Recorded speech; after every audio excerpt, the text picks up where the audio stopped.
Hi everyone. మన దేశంలో మనమే ఓటు వేసే విధంగా ఓటర్ జాబితా ప్రక్షాళనకు ఈసీ శ్రీకారం చుట్టింది. ఒకసారి వివరాల్లోకి చూసుకుంటే, ఓటర్ జాబితా ప్రక్షాళన తెలంగాణలో తొలిసారిగా ఎస్ఐఆర్ కసరత్తు ప్రారంభించిన ఎన్నికల సంఘం ఈ నెల 24 కల్లా మ్యాపింగ్ మ్యాచింగ్ 4 కేటగిరీలుగా ఓటర్ జాబితా విభజన.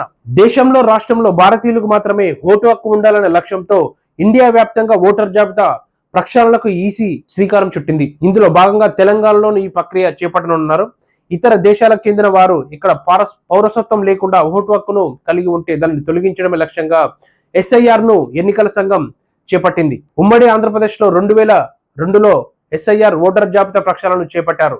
దాదాపుగా 23 ఏళ్ల తర్వాత తెలంగాణ ఏర్పడిన తర్వాత రాష్ట్రంలో తొలిసారిగా మళ్ళీ ఈ ప్రక్రియ చేపడుతున్నారు. ఇందుకోసం అధికారులు ప్రాథమికంగా దానికి సంబంధించిన వివరాలు, అలాగే బీహార్లో జరిగిన విధంగా అక్కడ జరిగిన తప్పులు జరగకుండా తెలంగాణలో జరగకుండా అధికారులు జాగ్రత్తలు తీసుకుంటున్నారు.